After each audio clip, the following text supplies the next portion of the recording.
ચલો સરસ મજાની માછલી બનાવી દો. અરે વાહ ટપુડિયાઓ, સરસ. ચલો દપ. જો આજે આપણે એક સરસ મજાની આપણે એક્ટિવિટી કરવાની છે, બરાબર? ચલો અહીંયા બેને શું દોરેલું છે? વર્તુળ દોર્યું, બરાબર? હવે આ કયો મૂળાક્ષર લખ્યો વચ્ચે?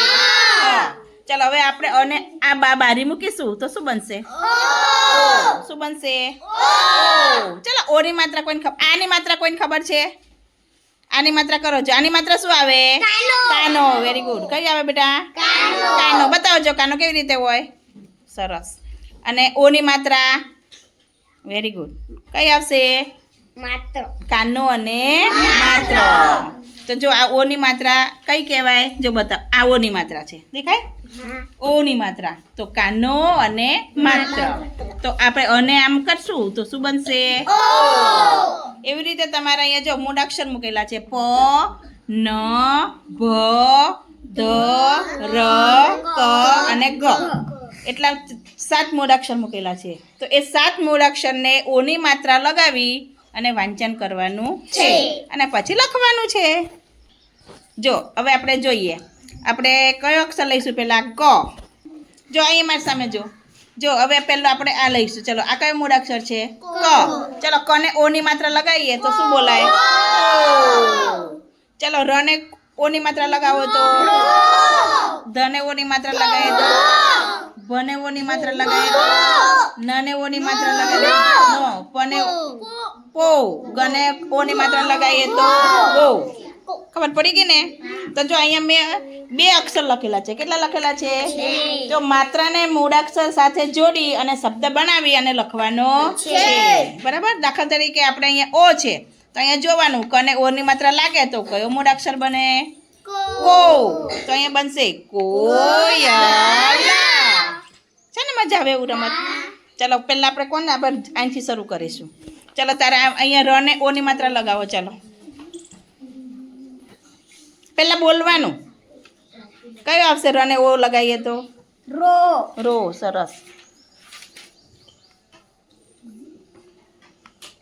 ચલો હવે કઈ શબ્દ બન્યો?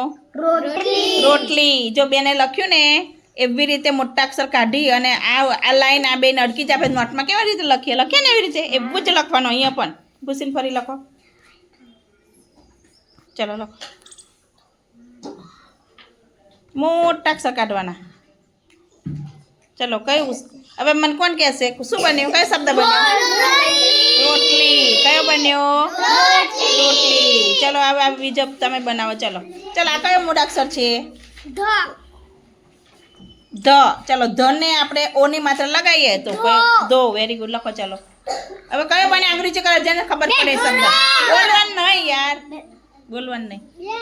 હા બેટા ધોરણ. Very good. કયો બનશે? ધોરણ. કયો બનશે આયુષ? ધોરણ. દરેકનું ધ્યાન આ બાજુ. બધાને એક એક વખત ફરજિયાત વાર. ચલો સાનવીબેનનો વારો. ચલો કેટલા જો બન્યા? જો રોટલી તો રોટલી આપણે રો છે બીજા અક્ષરથી લખ્યું. અહીંયા ધો બીજા અક્ષરથી લખ્યું. કેમ? તો કે ધ ને ઓની માત્રા લગાવી અને પછી લખેલું છે. લખીને શબ્દ બનાવ્યો. ચાલ હવે સાનવીબેનને ભનું કરવાનું. ભને ઓની માત્રા લગાવો. આંગળી ઊંચી કરજો જેને આવડે. બોલવાનું નહીં કોઈએ. આંગળી ઊંચી. ચાલો બોલો. ભોજન. સરસ. જો ભોજન. ચાલો હવે આપણે હેતશ્રીનો વારો. હેતશ્રી નો ને ઓની માત્રા લગાવીએ તો શું બનશે? નો. Very good. લખો. ચાલો નો. તો મસ્ત આવડી જશે. પછી તમારે ચોપડીમાં પૂરવાનું છે. લખો. મોટા અક્ષર કાઢવાના. નો. લખો લખો. આમ સીધી બેસ. આમ એને ફાવતું નહીં. ચાલો લખો બેટા. વિરાજ આ બાજુ આવી જતો.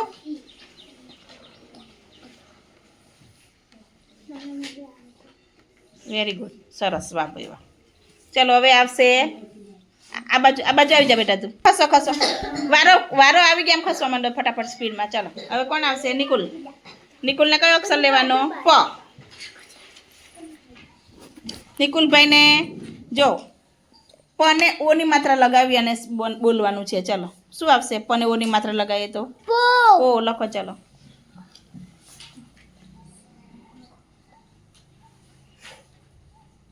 સરસ.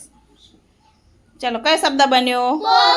પોપટ કયો બન્યો જય પોપટ ચલો હવે બે રહ્યા ચલો હવે આવશે નિધિબેન નિધિબેન આવી જાઓ ચલો નિધિબેન નો વાર પછી તારો વાર હો બેટા ચલો હવે કયો શબ્દ રહ્યા બે રહ્યા ચલો ગને ઓની માત્રા લગાવો ગોધરા ગો એમ બોલવાનું પહેલા પછી ગોધરા બોલવાનું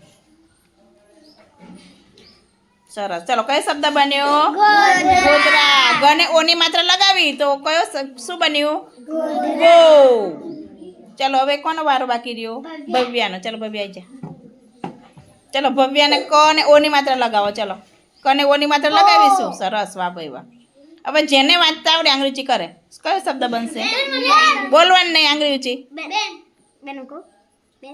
કયો બનશે કોયલ કોયલ વાહ ભાઈ વાહ જોરદાર ચલો બધા શબ્દ કોણ વાંચશે ચલો સાનવી વાંચે અહીંથી વાંચો અહીંથી વાંચો અહીંથી પોપટ પોપટ નોકર ભોજ ધોરણ રોટલી કોયલ ગોધરા વાહ ભાઈ વાહ ક્લેપ તો કરો ભાઈ બધા છોકરા માટે સરસ ચલો ઓની માત્રા આપણે શીખી ગયા ને ચલો હવે આપણે કયો મૂળાક્ષર લઈશું ઔ ચલો ઔની માત્રા શું છે જો કાનો અને બે માત્રા બોલો બતાવો જોઈએ કાનો બતાવો પહેલા હવે બે માત્રા સરસ ઓની માત્રા શીખી ગયા હવે આવશે ઔ ચલો ચ હોય ચ અને ચ ને ઔ લગાવીએ તો શું બને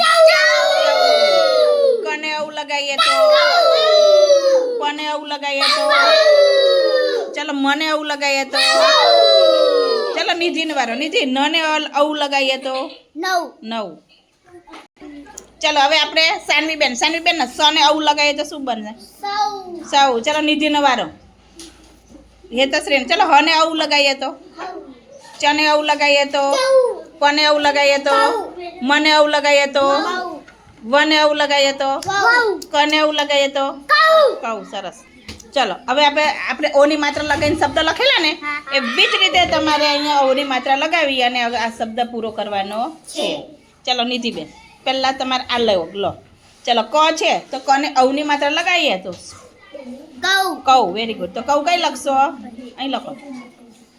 અહીં લખો અહીંયા આવી ચલો કયો શબ્દ બન્યો કૌશિક ભેગું બોલો કૌશિક કૌશિક ચલો સાનવીબેન આ બોલવાનું પહેલા ભને ઔની માત્રા લગાવીએ તો બહુ તો લખો લીટી ભૂસી નાખો ચલો ફરી લખો ચલો ફરી કાનાની જગ્યા રહ્યા દે કાનો અને બે માત્ર ચલો ભૌમિક સરસ શું લખ્યું જય કયો શબ્દ બન્યો સરસ ચલો હવે સ ને ઔની માત્રા લગાવી અને જય શબ્દ બનાવશે ચલો કયો શબ્દ બનશે કોઈને ખબર બોલો સૌરભ લખો સૌરભ વેરી ગુડ ચલો હવે હેતુ આવશે હેતુ ન ને ઔની માત્રા લગાવો બેટા ચલો માર દીકરો ન ને ઔ એમ લગાવીએ તો શું બનશે ઔની માત્રા લગાવો પછી તારવાર હા બેટા ચલો સાચું લખ્યું પણ બે માત્રા અડાડી દીધા છૂટા પાડો આને કેવા સરસ મજાના લખી જો છે એવા પાડો બેટા પછી તારવાર હા બેટા બધાને વારા તમે ના પાડશો તો પી આવશે વારો કયો શબ્દ બનશે નૌકા વાહ ભાઈ વાહ શું બન્યું નૌકા ચલો હવે ભવ્યાબેન અહીં મારી જોડે આવતા રહો નજીક આવતા રહો ઊંધું પડશે ચલો હવે આવશે ભવ્યાબેનના કયો અક્ષર લેવાનો મ ચલો મને ઔની માત્રા લગાવવાની બોલવાનું પહેલા બેટા મૌલી મઉ એમ બોલવાનું પહેલા અને કયો શબ્દ બન્યો મૌલી ચલો હવે પછી હેત ચલો નીતિ બે ચલાવી જાય બેટા જેનો વારો પચી ગયા આ બાજુ આવી જાય ચલો સ્પીડમાં આવો બેટા આ બાજુ આવતા ચલો એમને કયો લેવાનો નિકુલને ચલો નિકુલ કયો વારો લઈશો તમે ચ નો વારો ચ ને ઔની માત્રા લગાવીએ તો કયો શબ્દ બને વેરી ગુડ લખો ચૌ પછી કયો શબ્દ બનશે જેને આવડે એવી રુચિ બોલવાનું નહીં બોલવાનું નહીં બોલવાનું નહીં બોલો ચૌધરી સરસ શું બને ચૌધરી ચાલો વેરી ગુડ ક્લેપ તો કરો મને નિકુલ માટે ભાઈ વાહ ભાઈ ચાલો ભવ્યા હવે તરવારો ચાલો ભવ્યા બેન કોની વેરી ગુડ ચાલો શું બન્યું ગૌરવ વેરી ગુડ ચાલો ભવ્યા માટે ક્લેપ તો કરો ભાઈ સરસ આવી રીતે તમારી ચોપડીમાં લખવાના છે